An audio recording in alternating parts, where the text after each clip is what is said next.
Okay, my vision was to initially have a cultural expert share some type of cultural skill or story or experience on a 360-degree camera, and then we would then turn that into a VR experience for students around our area.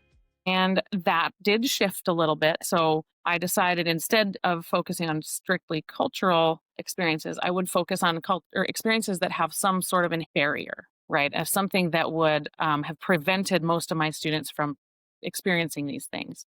So I switched things a little bit, but I still have the big dream of involving the tribes in the future. And I'll talk a little bit about that as we go through. My why for picking this particular project is having lived here my whole life, I was often able to experience some cultural camps and cultural experiences, and I found them to be incredibly valuable in creating relationships and relating more fully to my students. And that's why I keep that big dream. I decided that a lot of the kids I talk to throughout the day and throughout my job and career have either never tried certain things or even never heard of certain things that have like a cost barrier or a travel barrier if they're located in this area and they're kind of stuck here from a variety of transportation issues. Kids have never experienced some things that I kind of took for granted as a kid. I grew up kind of traveling around and playing sports and doing some cool outdoor activities that these kids may never have a chance to experience with their current situation. So I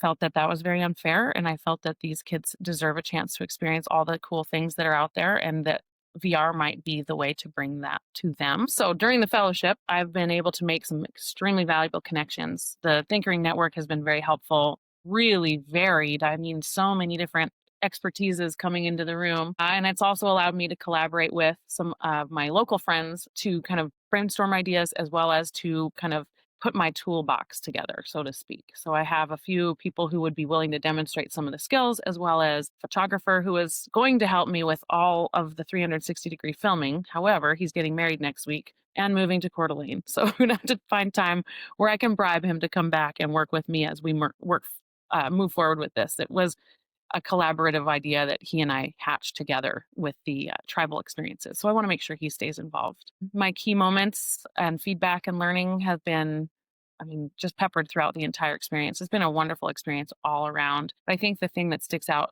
the most was when I sat down with Meryl for one of my first meetings with her.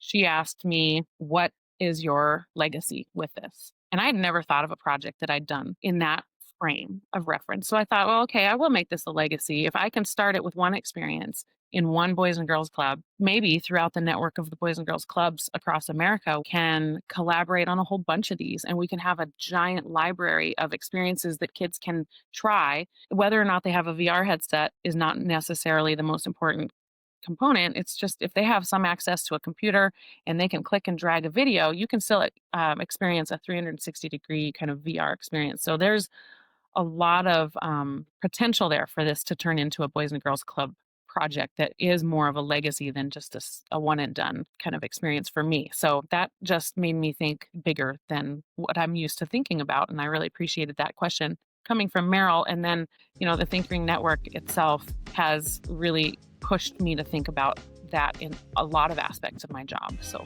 really a growing experience for me.